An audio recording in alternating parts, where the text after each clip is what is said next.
To all of you बच्चों, आज हम लोग class 10th history lesson number 2 Bharat में राष्ट्रवाद का चौथा भाग पढ़ने जा रहे हैं। आपने देखा अब तक कि एक तरफ गांधी जी के नेतृत्व में भारत में राष्ट्रवादी आंदोलन जोरों पर था। गांधी जी सत्य और अहिंसा के मार्ग पर चल करके भारत को आज़ादी दिलाना चाहते थे। वहीं दूसरी तरफ हमारे देश में बहुत सारे क्रांतिकारी ऐसे थे जो कि हिंसा के बल पर भारत को आज़ाद करना चाहते थे। उनका मानना था कि अंग्रेज़ों के खिलाफ संघर्ष अहिंसा के जरिए पूरा नहीं हो सकता। 1928 में दिल्ली स्थित फिरोज शाह कोटला मैदान में, मैंने पहले भी वीडियो में चर्चा की थी इस बात की, फिर से रिपीट कर रहा हूँ। कोटला मैदान में जो बैठक हुई थी उसमें हिंदुस्तान सोशलिस्ट रिपब्लिकन आर्मी की स्थापना की गई थी और इसके नेताओं में भगत सिंह, जतिन दास और अजय घोष जैसे लोग शामिल थे। इन्होंने ब्रिटिश सत्ता के कई प्रतीकों को निशाना बनाया और 1929 में भगत सिंह और बटुकेश्वर दत्त ने लेजिस्लेटिव असेंबली में बम फेंका। उसी साल उस ट्रेन को उड़ाने का भी प्रयास किया गया जिसमें लॉर्ड इरविन यात्रा कर रहे थे। तो जिस समय भगत सिंह पर मुकदमा चला और उन्हें फांसी दी गई, उस समय उनकी उम्र केवल 23 साल की थी। अपने मुकदमे के दौरान भगत सिंह ने कहा था कि वे बम और पिस्तौल की उपासना नहीं करते बल्कि समाज में क्रांति चाहते हैं। उन्होंने कहा था कि क्रांति मानव जाति का जन्मजात अधिकार है जिसका अपहरण नहीं किया जा सकता। स्वतंत्रता प्रत्येक मनुष्य का जन्मसिद्ध अधिकार है। श्रमिक वर्ग ही समाज का वास्तविक पोषक है। जनता की सर्वोपरि सत्ता की स्थापना श्रमिक वर्ग का अंतिम लक्ष्य है। इन आदर्शों के लिए और इस विश्वास के लिए हमें जो भी दंड दिया जाएगा हम उसका सहर्ष स्वागत करेंगे। क्रांति की इस पूजा वेदी पर हम अपना यौवन नैवेद्य के रूप में लाए हैं, क्योंकि ऐसे महान आदर्श के लिए बड़े से बड़ा त्याग भी कम है। हम संतुष्ट हैं और क्रांति के आगमन की उत्सुकतापूर्वक प्रतीक्षा कर रहे हैं। इनकलाब जिंदाबाद का नारा जो है उन्होंने दिया था।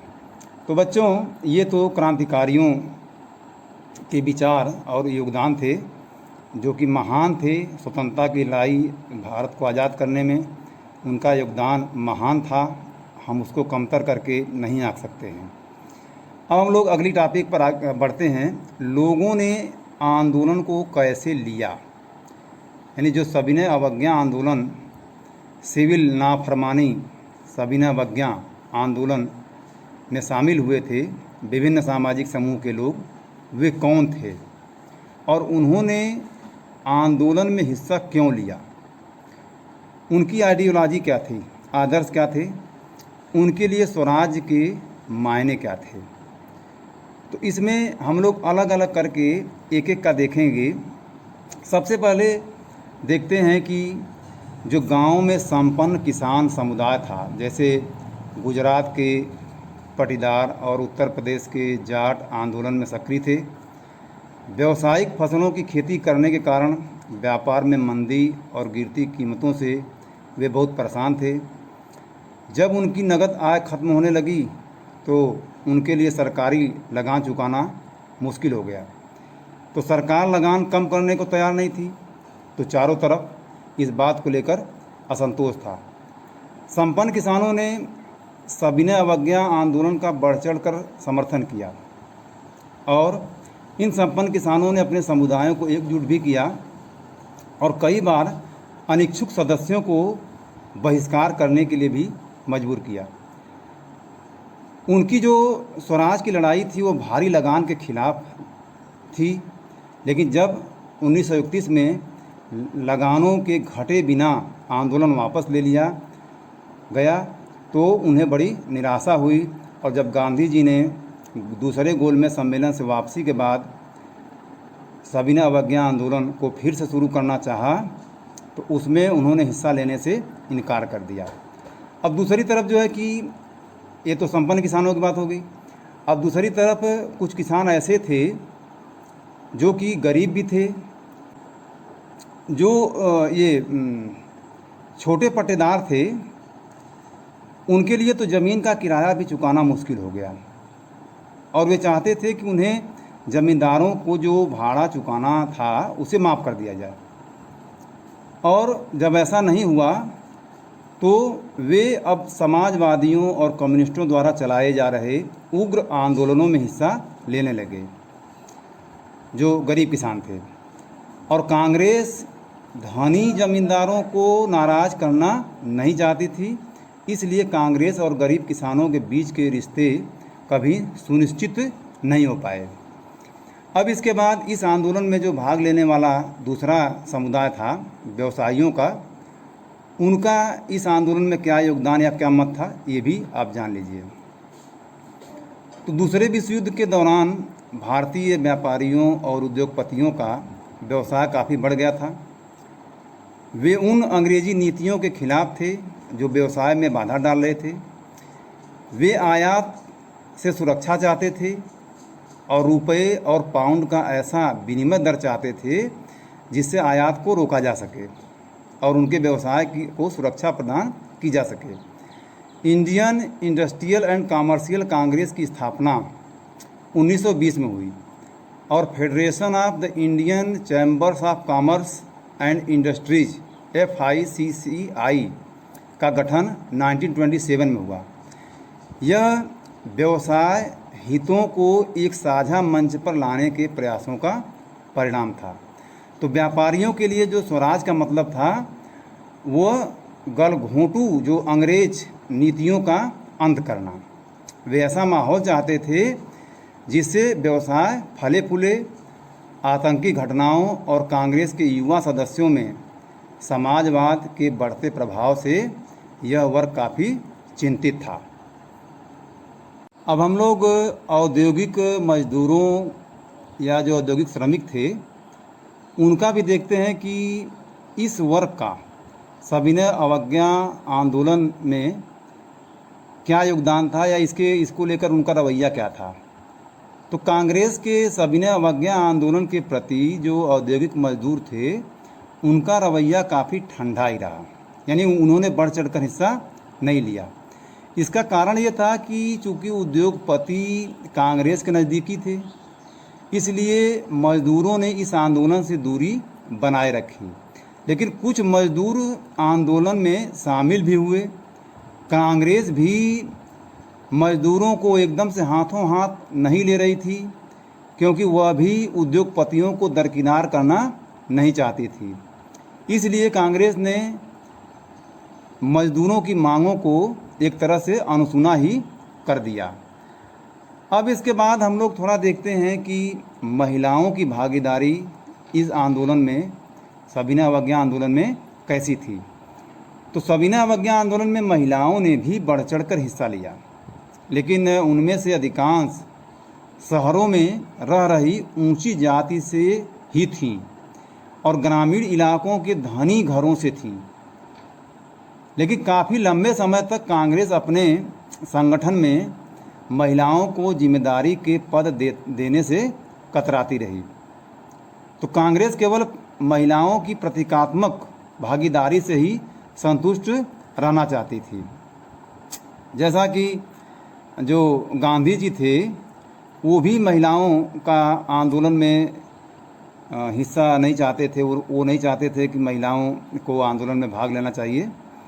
और उनका ये मानना था कि घर चलाना, चूल्हा चौका संभालना, अच्छी माँ व अच्छी पत्नी की भूमिकाओं का निर्वाह करना ही औरत का असली कर्तव्य है।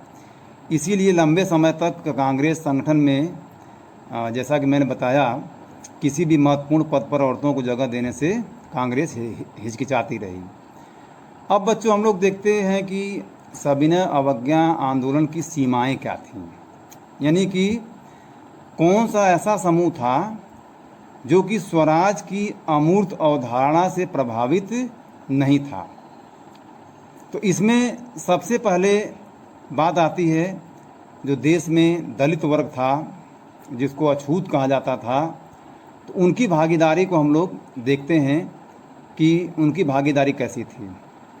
तो शुरुआती दौर में कांग्रेस ने दलितों पर ध्यान नहीं दिया, क्योंकि यह रूढ़िवादी जो सवर्ण हिंदुओं को नाराज़ नहीं करना चाहती थी।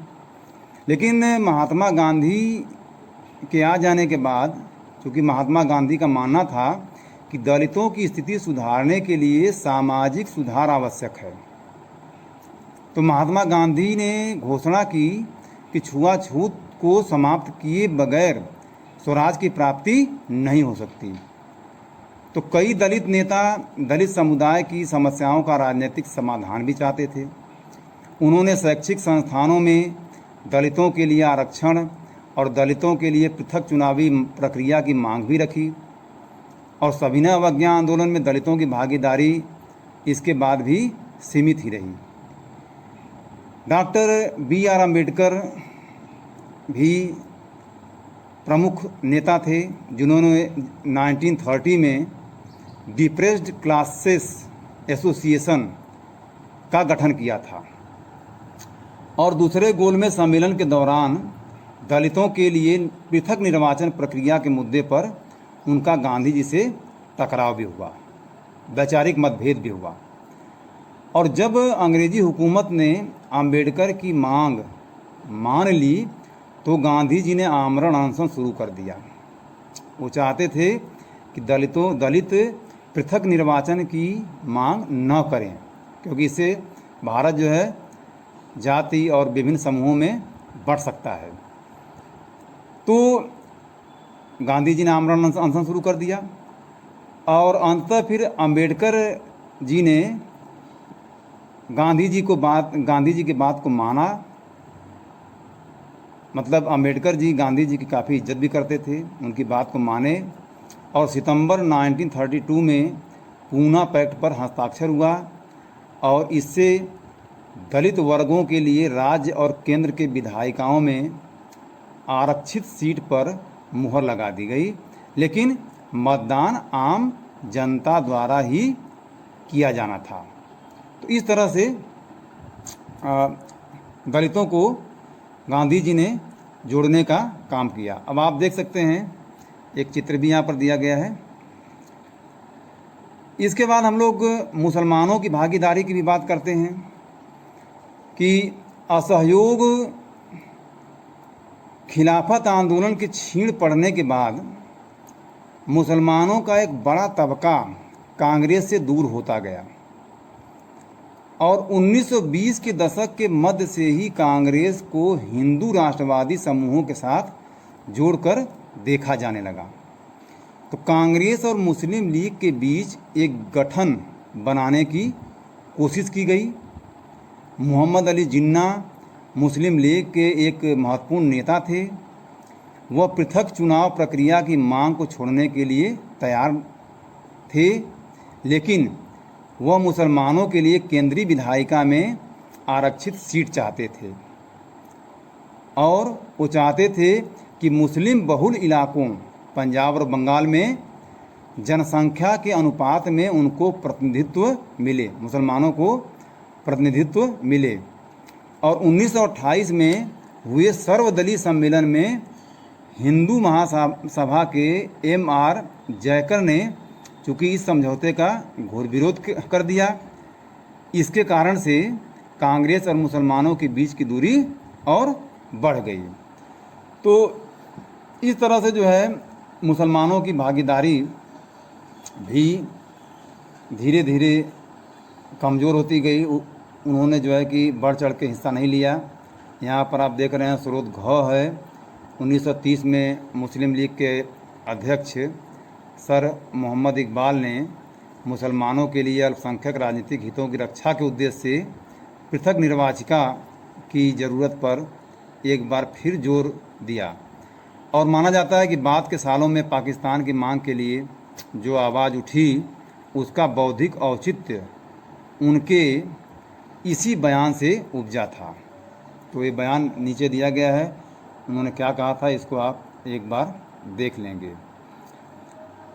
अब बच्चों इस टॉपिक में आपको कुछ महत्वपूर्ण चीज़ें दी गई हैं जिसको भी जानना चाहिए। कुछ महत्वपूर्ण तिथियां हैं कि 1918 में आप देख रहे हैं कि बाबा रामचंद्र उत्तर प्रदेश के किसानों को संगठित करते हैं 1819 में। फिर अप्रैल 1919 में रॉलेट एक्ट के खिलाफ गांधीवादी हड़ताल होती है।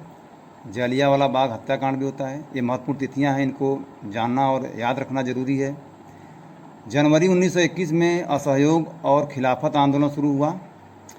फिर चौरी चौरा कांड हुआ और 1922 में फरवरी 1922 में और गांधी जी ने असहयोग आंदोलन वापस करने का निर्णय ले लिया। फिर देखिए मई 1924 में अलूरी सीताराम राजू की गिरफ्तारी हुई। 2 वर्ष से चला आ रहा हथियारबंद आदिवासी संघर्ष इसी के साथ समाप्त हो गया। दिसंबर 1929 में कांग्रेस का लाहौर अधिवेशन हुआ था। बहुत महत्वपूर्ण है ये अधिवेशन, क्योंकि पहली बार कांग्रेस ने पूर्ण स्वराज की मांग को स्वीकार किया था। और 1930 में दलित नेता अंबेडकर जी दलित वर्ग एसोसिएशन की स्थापना करते हैं। और मार्च 1930 में गांधी जी दांडी में नमक कानून का उल्लंघन करके सविनय अवज्ञा आंदोलन की शुरुआत करते हैं। मार्च 1931 में जो गांधी जी हैं वो सविनय अवज्ञा आंदोलन को वापस लेते हैं और दिसंबर 1931 में वे दूसरे गोलमेज सम्मेलन में भाग लेते हैं। और आपको पता है कि पहला गोलमेज सम्मेलन 1930 में हुआ था जिसमें वे नहीं गए थे। और जब दूसरे गोलमेज सम्मेलन 1931 में वो भाग लिए तो कोई भी सकारात्मक जब समझौता नहीं हुआ, कोई बात नहीं बनी, तो उन्होंने 1932 में आकर के सविनय अवज्ञा आंदोलन फिर से शुरू कर दिया। तो ये महत्वपूर्ण तिथियां हैं जिसको बच्चों आपको याद रखना है। अब इसके बाद हम लोग नेक्स्ट टॉपिक पर आएंगे और वह है आपकी इस चैप्टर की आखिरी टॉपिक है जिसको आपको समझना है सामूहिक अपनेपन का भाव। तो ये टॉपिक हम लोग जो है कल की क्लास में देखेंगे। तब तक आप अच्छे से तैयारी करिए। सभी बच्चों को थैंक यू।